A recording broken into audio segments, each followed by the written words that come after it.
Many years ago, pre-cell phones, a young couple came to the maternity department in labor.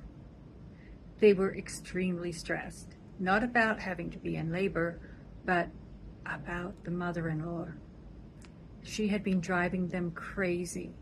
This is the era when a husband could go into the delivery room, but we'd only just started to give this permission. So we're in the 1980s. They were worried that Grandma would force her way in and kick the dad out. So they asked me not to let anybody know. Well, I wasn't going to call anybody. I have other things to do. Mom went through labor. She had a pretty girl. They were very happy. And they decided not to let anybody know that the baby had been born. Dad ducked home, made a fake phone call from the house phone to let everybody know that they were still pregnant. He came back to the hospital, spent some time with Mom, and then he went home to take a shower. The next morning, they were in a flat panic.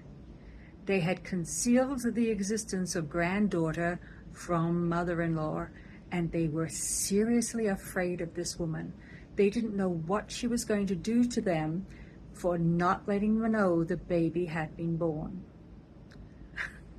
This panic continued for another day. Dad went home again to conceal the fact that the baby had been born, made a couple of fake phone calls, reassured everybody pregnancy was going fine.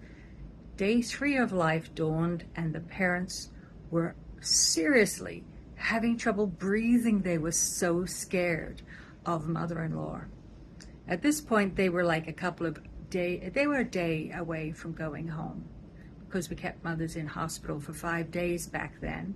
I'm still in favor of that. So I said I would phone Grandma. I would lie for them.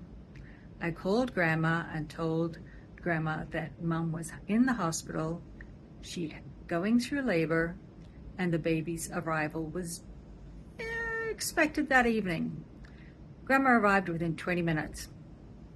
It was after visiting hours. She was told she could not come in. It was necessary for the security department, who usually just smiled sweetly and said, "No, you can't come in. Sorry, come back tomorrow, visiting hours 3, to get people to go away." No, it was necessary in her case to call the police. She was removed from the premises.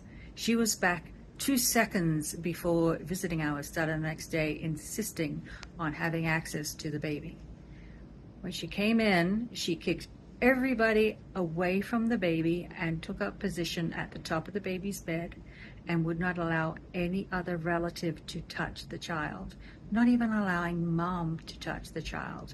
It was necessary for the midwife on duty that day to kick Grandma out of the hospital so that Mom could feed the baby.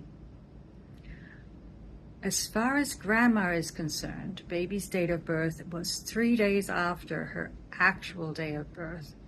And I don't know, even 30 years later, if anybody has told her the truth.